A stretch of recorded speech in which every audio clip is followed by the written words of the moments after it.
Ya sebenarnya itu bukan hal yang baru ya. Bukan baru, benar. Cuma memang perlu ini gaungkan lagi, apalagi di bulan Juni ini, bulan Bung Karno. Bulan Bung Karno. Okay. Kalau di partai saya itu jadi bulan keramat. Bulan keramat, kenapa Mbak? Karena kembali lagi ke ini Mbak, konteks kekinian gitu yang Mbak sampaikan tadi. Apakah negara ini secara sudah berdaulat seperti yang Mbak sampaikan tadi? Yang banyak menentukan biaya itu adalah buruh, buruh taninya itu kan mahal, maka ya harus teknologi pertanian itu ditingkatkan. Kita jangan kalah dengan Cina, dengan yang teknologi pertaniannya luar biasa. Itu sudah nggak bisa dipungkiri lagi bahwa teknologi pertanian ini harus menjadi salah satu yang menyokong. Petani tidak akan pernah menang kalau tidak ada teknologi yang membackup-nya.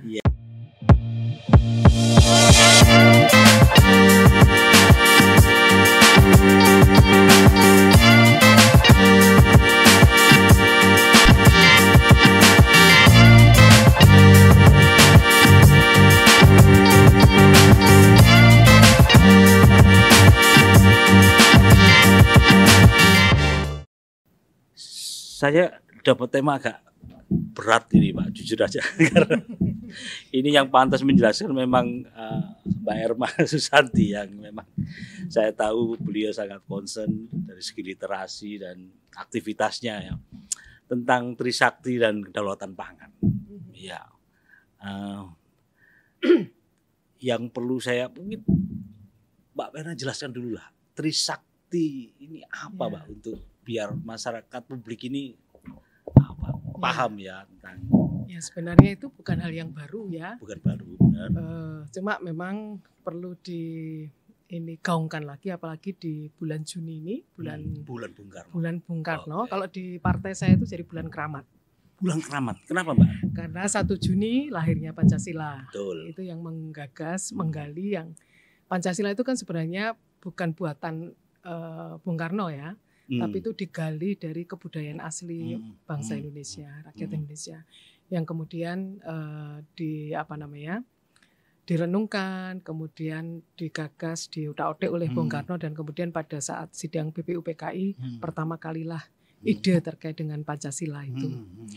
Ya, ini jadi 1 Juni lahirnya Pancasila, kemudian 6 Juni lahirnya Bung Karno. 6 Juni. Ya. Betul. Terus 21 Juni wafatnya Bung Karno.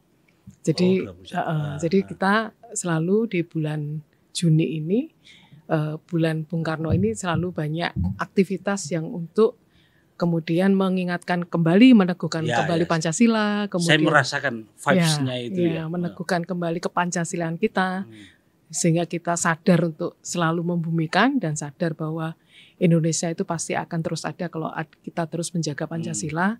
Dan juga ada ajaran Bung Karno yang itu sampai sekarang masih relevan dengan kondisi global sekarang ini, yaitu adalah Trisakti Bung Karno. Trisakti ini adalah yang pertama, Bung Karno mengatakan bahwa kalau negara itu bisa berdaulat, ada 3 hal yang harus bisa tiga hal yang dilakukan oleh negara itu. Yang pertama adalah berdaulat secara politik. Artinya, secara politik. Bung Karno itu kan politik konferensi Asia Afrika itu kan menjadi simbol bahwa meskipun negara kecil, Indonesia baru merdeka, tapi bisa mengajak bangsa-bangsa yang lain untuk membuat blok sendiri di antara blok mainstream besar yang pada saat itu berkuasa. Itulah yang kemudian berdaulat secara politik, ya, sehingga negara itu tidak akan tergantung, tidak bisa dipermainkan dalam politik luar negerinya kalau dia berdaulat secara politik. Yang kedua, tidak bisa berdiri sendiri itu. Yang kedua, dia harus berdikari secara ekonomi, mandiri. Makanya harus secara pangannya swasembada, tidak tergantung. Kemudian ekonominya juga tidak begitu terpengaruh dengan luar. Jadi dia bisa bertahan dengan kondisi apapun. Nah, sehingga kalau dia bisa mandiri, artinya tidak tergantung, maka dia akan berdaulat. Yang ketiga adalah berkepribadian dan kebudayaan. Sebuah bangsa itu harus punya jati diri. Sehingga kalau identitas ya, dan itu harus terus dijaga, karena kalau itu hilang maka hilanglah bangsa itu. Nah, 3 hal ini yang semuanya tidak bisa berdiri sendiri, harus dilakukan, harus bisa menjadi tujuan yang bisa dilakukan, sehingga kalau 3 hal syarat ini bisa dilakukan, bangsa ini akan berdaulat dan bisa terus ada sebagai bangsa. Iya, iya. Ya, saya kira itu saya membaca di bukunya apa itu Bawah Bendera Revolusi atau Bawah Bendera Revolusi. Ya, sama Cindy Adam juga ada ya di mengulas masalah itu ya. Jadi, tapi dengan penjelasan ini saya makin punya wawasan lagi tentang kedaulatan. Nah, kedaulatan yang pertama tentang politik. Bagaimana situasi sekarang kan sudah berubah seperti itu, Mbak. Makanya yang menentukan itu sebenarnya adalah kedaulatan ekonomi ya. Dan yang antara ekonomi itu kan banyak. Yang paling utama adalah persoalan kedaulatan perut, pangan. Ya. Jadi yang pertama adalah kebutuhan manusia hidup itu kan tentunya adalah pangan. Dan oleh karenanya negara itu bisa bertahan, imunitasnya dalam goncangan global apapun itu bisa terus ada itu kalau dia bisa berdaulat pangan. Sehingga tentunya berdaulat itu kan tidak hanya memproduksi banyak sebanyak mungkin, tapi juga dia tidak tergantung terkait dengan apa saja yang dimakan, apa yang diproduksi itu. Sehingga kalau kita ngomong kalau ketahanan pangan saja nggak cukup, karena kalau misalnya kita bisa memproduksi sebanyak apapun ya, tapi kemudian komoditas yang kita produksi itu ternyata ada masalah, maka kita akan sama saja kita akan terancam kelaparan. Sehingga kemudian seperti misalnya jenis-jenis sumber pangan yang ada di Indonesia yang banyak itu jangan sampai kemudian diperkecil hanya beberapa saja sehingga kita nggak punya alternatif pangan. Nah ini yang kemudian kita harus menentukan sebanyak mungkin sumber pangan tidak tergantung pada luar ya, sehingga di situasi apapun kita bisa makan gitu. Nah itu berdaulat ya. Jadi apa yang kita makan, apa yang kita produksi ya itu adalah kita berdaulat itu. Bukan dikontrol tergantung pada pasar bebas itu. Jadi kalau misalnya kita biasa makan nasi, kemudian ketika kita paceklik harus impor, nah itu kan kita tidak berdaulat. Tapi kalau kita paceklik padi, tapi kita punya tela, punya jagung, punya sorghum, ya apapun lah yang bisa kemudian menjadi alternatif kalori pengganti nasi, ya kita merdeka. Karena bisa makan apapun itu. Itu. Ya itu kan idealnya ya Pak. Ya, bisa dilakukan. Bisa dilakukan ya. Jadi kedaulatan pangan. Nah kembali lagi ke ini Pak, konteks kekinian gitu ya, yang Mbak sampaikan tadi. Apakah negara ini secara sudah berdaulat seperti yang Mbak sampaikan tadi? Iya, selama kita masih kemudian pada saat-saat tertentu misalnya ada krisis salah satu komoditas, kemudian kita harus terpaksa impor yang kemudian kalau kita tidak bisa mengendalikan, maka kita tidak berdaulat. Jadi memang yang pertama berdaulat itu ya swasembada dulu ya, memenuhi kebutuhan. Ya itu swasembada itu. Yang kedua ya itu tadi banyak alternatif pangan yang bisa kita lakukan gitu. Sehingga memang terkait dengan swasembada itu di komoditas apapun, karena kita itu kan sebenarnya syarat untuk swasembada itu sudah ada. Kalau ngomong terkait dengan lahan, negara manapun lah yang paling besar kita. Betul. Kemudian yang melakukan petaninya, kita nenek moyang kita bukan pelaut, tapi nenek moyang kita adalah petani. Kita agraris ya. Itu kan banyak, berlimpah penduduk kita banyak. Kemudian iklim kita hanya 2. Sementara negara lain harus pada satu iklim tertentu dia tidak bisa melakukan kerja apapun gitu ya. Kita di iklim apapun bisa kita kendalikan gitu ya, dengan teknologi dan sebagainya. Dan kemudian yang makan konsumennya juga banyak penduduk Indonesia. Jadi syarat untuk berdaulat itu, syarat swasembada itu ada. Ya, mungkin kalau saya tanya Mbak Erma, sebenarnya kapan kita bisa berdaulat pangan? Apakah dari dulu ada kita merasakan? Ya, makanya kalau cerita terkait dengan persoalan kedaulatan pangan itu sejarahnya itu panjang. Zaman Belanda dulu kita dipaksa kerja rodi, kopi, kerja rodi yang waktu itu, gula yang lagi ini, akhirnya kan itu merusak pertanian kita itu. Kemudian pada saat Orde Baru misalnya menyeragamkan makanan pokok, itu kan juga merusak. Pernah ya itu nasi semua nasi sekarang. ya? Iya, jadi orang Papua yang biasanya makan sagu, sekarang menganggap sagu itu adalah kasta terendah misalnya itu. Orang yang makan singkong, gaplek, itu tiwul, itu dianggap itu adalah makanan orang yang tidak mampu beli nasi. Tapi sekarang menjadi salah satu kuliner yang orang kangen gitu, kelangenan. Sudah ada produk nulisnya yang bisa buat apa-apa itu kan. Jadi sekarang jadi kuliner yang dicari karena kangen gitu ya. Kangen. Dan kolesterol. Ya, karena padahal kalau dari sisi sumber gizi, sumber vitamin kalau dibandingkan dengan sumber kalori yang lain, sebenarnya itu lebih banyak yang bagus itu, kayak misalnya sorghum ya. Sorghum itu dia sumber protein kalori dengan gula yang rendah ya, yang indeks glisemiknya itu rendah sehingga aman buat orang yang usia seperti kita itu ya. Kemudian juga proteinnya tinggi, vitaminnya tinggi ya. Rasanya juga kalau dimasak sebagai makanan pokok juga hampir sama dengan nasi. Dibuat jajan-jajanan juga bisa. Saya lagi nyoba di dapil saya itu. Dapilnya mana, Pak? Blitar Tulungagung. Blitar Tulungagung berarti 6.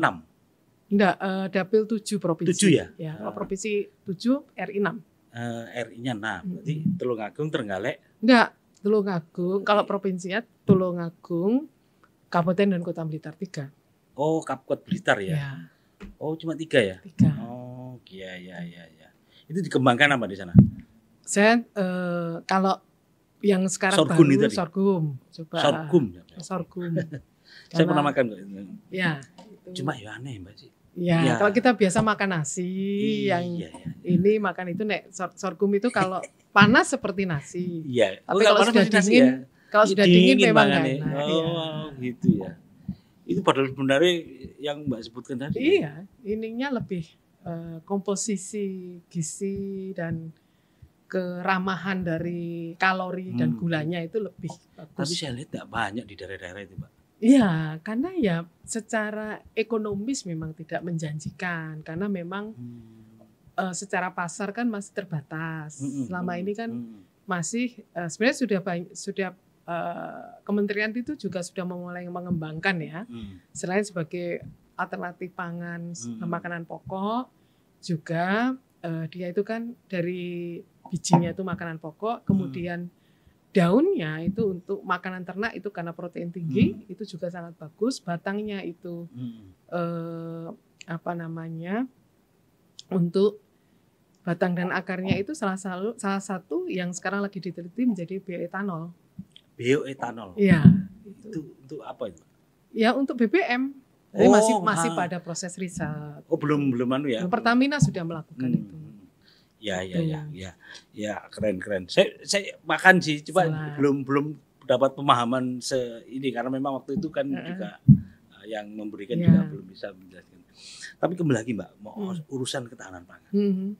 Provinsi Jawa Timur maksud saya ini Dinas Pertanian dan Ketahanan Pangan. Ya. Menangani sekian, saya lihat ada penyerahan bibit dan sebagainya.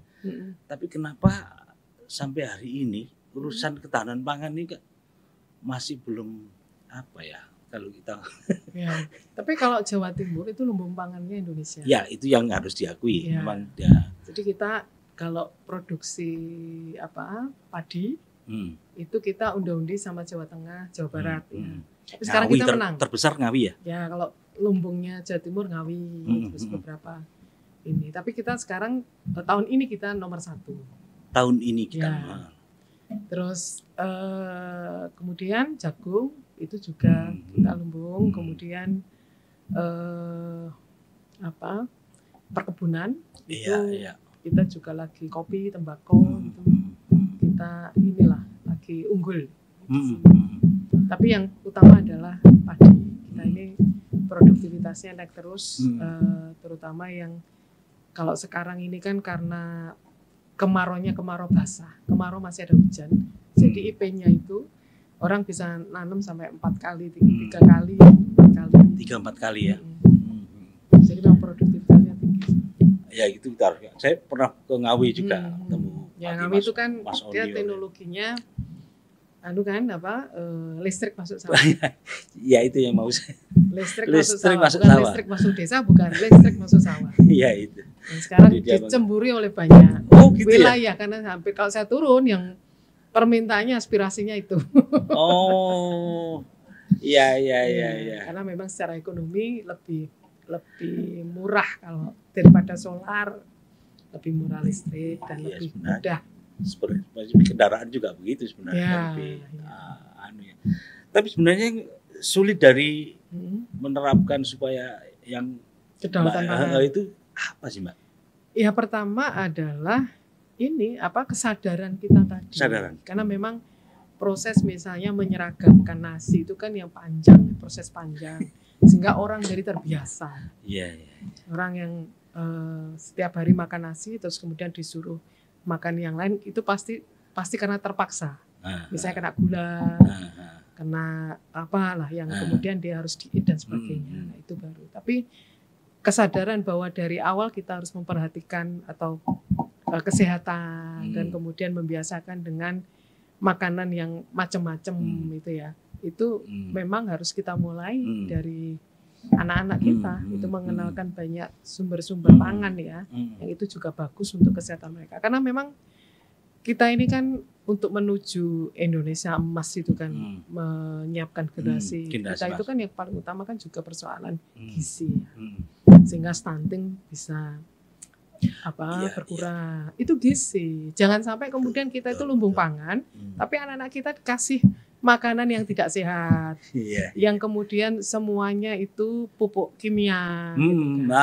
Itu kita kan kaya, tapi kemudian yang kita masukkan ke badan anak kita itu tidak yang sehat gitu. Nah, itu yang saya pikir harus kualitas utama, sehingga tentunya kita harus mulai dari awal itu membiasakan anak-anak kita untuk mengkonsumsi beragam sumber-sumber pangan yang ada. Itu. Jadi membudayakan itu hal yang berat. Yang kedua adalah kalau ngomong pertanian, tentunya petani itu pasti ya akan memilih, karena petani itu kan mesti pemikirannya jangka pendek. Nanam ya harus balik modal.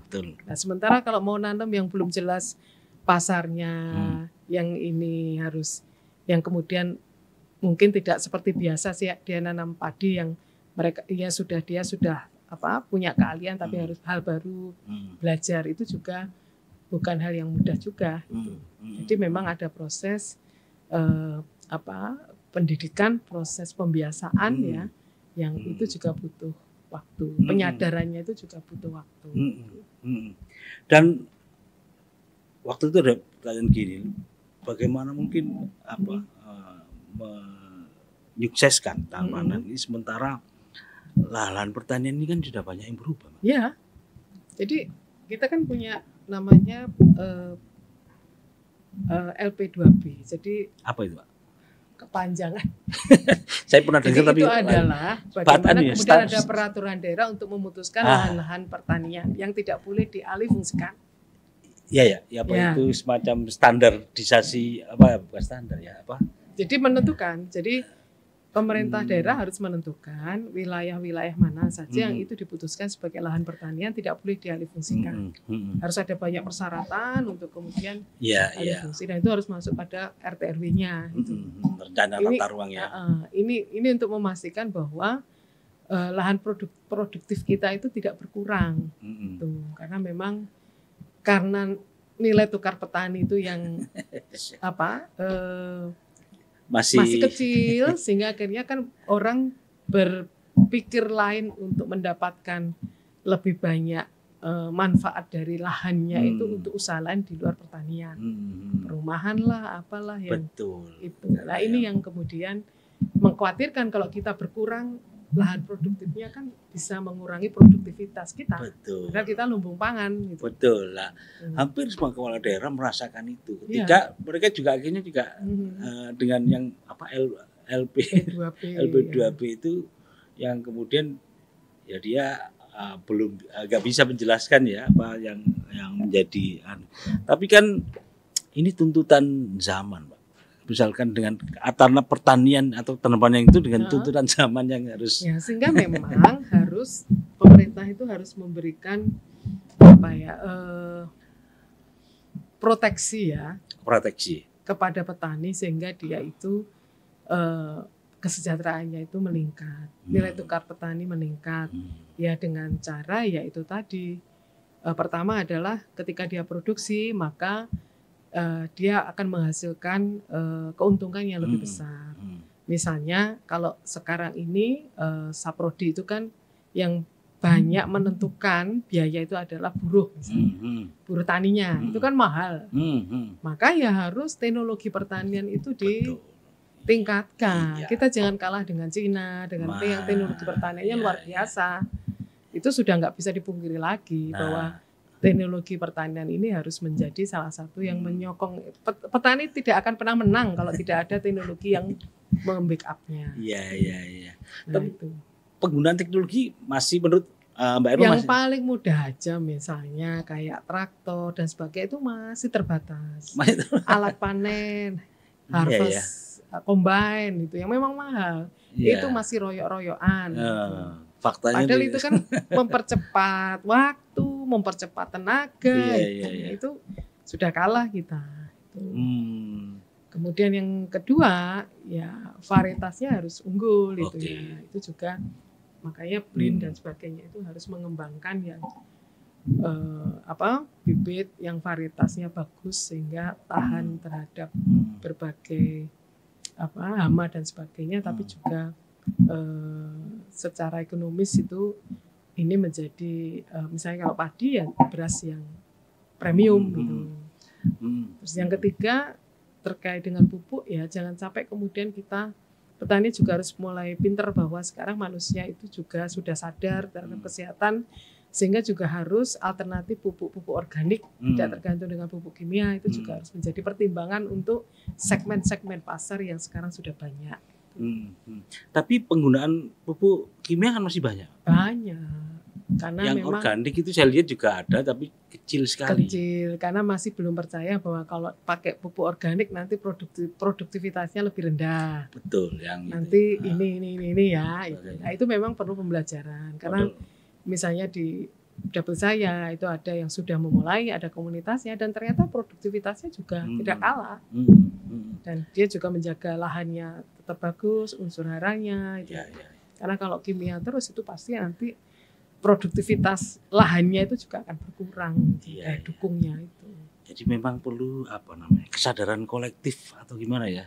Kesadaran konsumennya, juga kesadaran petani. Dan di negara-negara maju itu sudah, kita yang belum.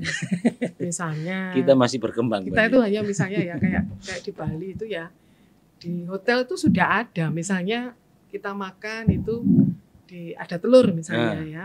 Mau makan telur, di situ disebutkan telur ini diproduksi organik ini.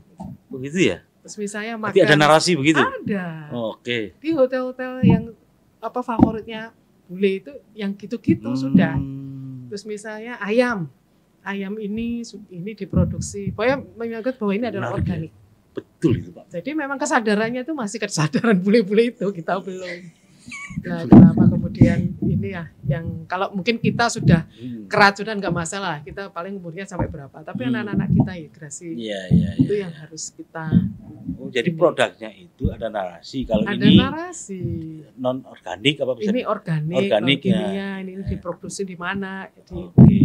Saya belum pernah lihat soalnya Sudah saya di hotel, beberapa hotel yang sudah menerapkan itu. Dan memang kalau kita ngomong luar negeri, kesadaran lingkungan mereka ini kan tinggi. Kesadaran kesehatan. Bahkan pakaian pun itu kan dia tidak mau menggunakan yang pakai ini kan, apa yang bahan kimia itu kan. Iya. Yang justru kayak ekoprint itu jadi mahal dan mereka yang dari daun-daun. Menarik ya. Mbak, yang sampaikan ini secara piranti kebijakan ya mungkin dari legislasi sebagainya itu sudah memenuhi. Ya kita berupaya. Enggak, belum ada berarti ini. Kan artinya kan kalau perda itu kan juga spesifik ya pada apa yang diatur ya. Jadi ya kita berupaya untuk memastikan tadi yang terkait dengan kemandirian, terus terkait dengan kalau misalnya kita ngomong tentang perda desa wisata, keberlanjutan lingkungan itu pasti kita perhatikan. Jangan sampai kemudian desa-desa yang lagi suka mengeksplor desanya karena mungkin mempunyai ada alamnya yang bagus, itu tidak kemudian dia serta-merta merusak alamnya. Itu kayak gitu. Jadi makanya di perda desa wisata itu harus menjadi salah satu yang syaratnya. Kemudian terkait dengan keadilan, terus tadi yang usaha bersama itu ya, ekonomi yang mandiri berdikari itu ya tentunya tidak boleh dikuasai oleh 1-2 orang. Itu juga baik di perda-perda yang menyangkut orang banyak itu selalu harus kita pastikan itu ada itu. Jadi memang terkait yang pangan ini, terutama yang sekarang yang lagi di DPRD Jawa Timur lagi membahas terkait dengan perda nelayan, nelayan termasuk nelayan tangkap dan nelayan budidaya, termasuk garam dan sebagainya. Ini juga salah satunya itu tadi kita pastikan bahwa kita swasembada garam itu mestinya kita bisa karena kita punya laut banyak ya. Kemudian juga kita produksi terbanyak ikan gitu ya. Tapi kemudian juga kita harus pastikan ini produksi atau industri di bidang perikanan itu tidak hanya dikuasai oleh investor saja, tapi juga nelayan kecil juga seperti ikan. Makanya harus ada asuransi, harus ada modal program-program permodalan untuk nelayan sehingga mereka tidak terbelenggu dengan rentenir dan sebagainya itu ya. Kemudian ada pendampingan, pelatihan sehingga mereka bisa meningkatkan nilai tambah produksinya. Hal seperti itu yang harus kita pastikan ya. Itu perda itu masih digodok atau? Yang perda ini kita lagi menggodok. Kapan rencananya targetnya? Ya itu target sidang kedua ya. Ya target tahun ini sebelum target tahun ini. Target. Tapi rasanya memang kebijakan itu menjadi penting untuk tugas dari negara kan melindunginya itu kan. Faktanya memang urusan yang cukup jadi PR ya bagi pemerintah ya baik cara. Nah, saya juga tertarik dengan pernyataan Mbak Tani tentang inovasi yang terjadi di Jawa Timur hari ini tentang inovasi terkait bahan pangan gimana? Ya.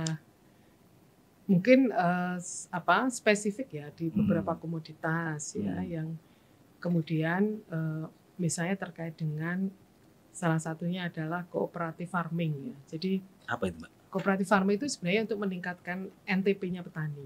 Artinya bahwa petani ini harus punya linkage.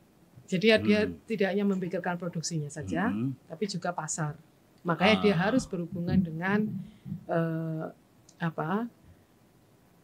dia harus kalau produksinya bagus maka dia ini dibentuk kelompok yang kelompok itu bisa koperasi juga. Itu berhubungan dengan misalnya adalah pupuk, kemudian juga bibit.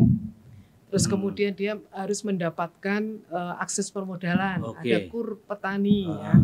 Kemudian juga dia harus punya akses terhadap pembeli, off-taker. Nah, ini sebenarnya bisa dilakukan oleh pemerintah untuk menyediakan itu semuanya, melikitkan itu semuanya. Kayak networking gitu. Itu sebenarnya di Malang sudah. Di Di Malang, Malang itu hmm, di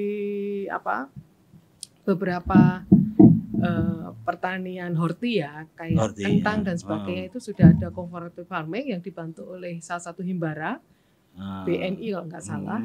Kemudian mereka sudah punya jaringan penjual, Ya maksud menarik. off-taker Ya, gitu. ya, Dan itu mereka nilai tambah dari proses produksi sampai proses distribusi itu mereka betul. dapatkan. Betul. Nah ini hanya bisa dilakukan kalau itu mereka berkelompok atau Ya, berkooperasi. berkomunitas. Ya, itu nggak bisa sendiri. Gitu. Iya. Ada berapa? Saya tertarik Masih ini. spot-spot itu. Oh, ada belum- yang berhasil, belum ada masif yang ya? tidak. Ya, Oh. belum. Tapi menurut Mbak Ena, Sebenarnya kan ada kelompok tani nih semua ya di desa itu ada Gopoktan apa itu, Pak? kelompok tan. Ya.